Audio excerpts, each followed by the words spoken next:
So hello armies, আজকে আমি তোমাদেরকে একটা ভৌতিক গল্প বলবো। তবে আজ আমি তোমাদের একটা ভৌতিক গল্প বলে শোনাই। একটা মেয়ে যার নাম ছিল অ্যাঞ্জেল,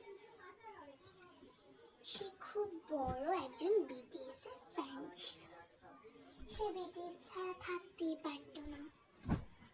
সে যখনই স্কুলে যেত, যেখানেই যেত না কেন, সারা দিন সবার কানের সামনে শুধুমাত্র বিটিএস বিটিএস আর বিটিএস। সে বিটিএস ছাড়া আর কোনো কিছু জানতই না। সবটা সময় শুধু বিটিএস। লোকে তার জন্য খুব বিরক্তকর হতো এবং তাকে বলতো যে তুই কেন বলতো আমাদের কানের সামনে এমন করে সবটা সময় বিটিএস বিটিএস করিস? আমাদের কিন্তু একদম ভালো লাগে না। তুই আমাদের কানের সামনে সবটা সময় এমন বিটিএস বিটিএস করবি না তো। সেই মেয়েটা তবুও তাদের কানের সামনে গিয়ে করতো। সে খুব বড় বিটিএস এর ফ্যান ছিল।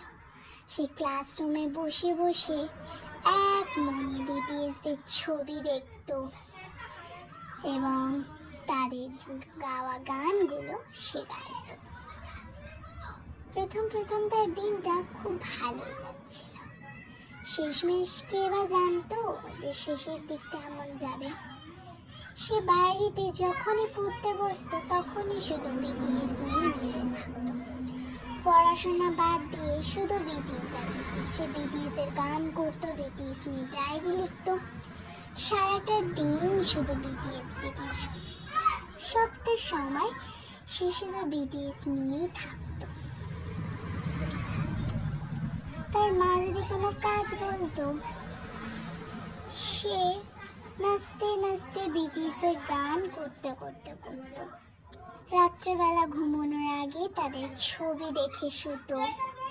না দেখলে তার ঘুমই আসতো না। তাতে তার মা অনেক বিরক্ত হয়ে পড়তো এবং তার উপরে অনেক রেগে যেত।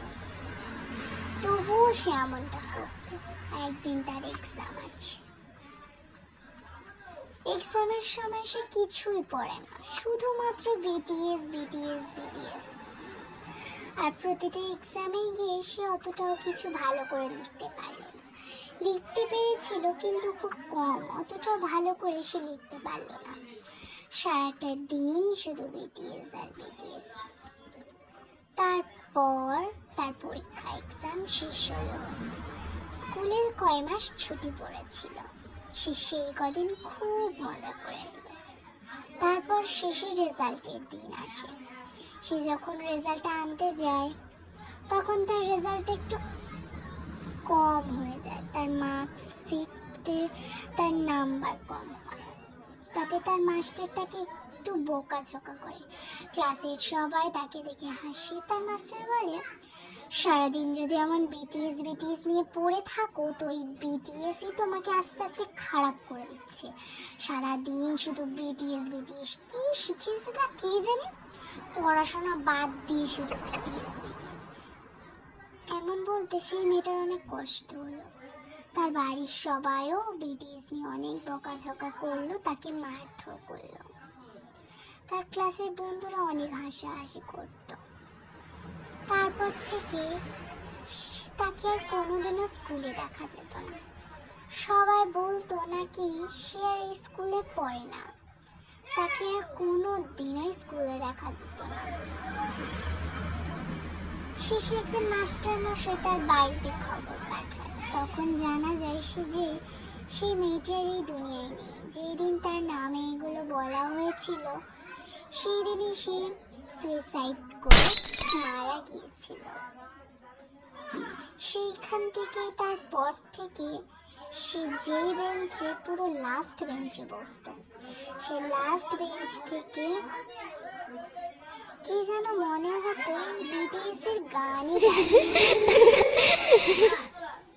তো এই হলো আমার গল্প।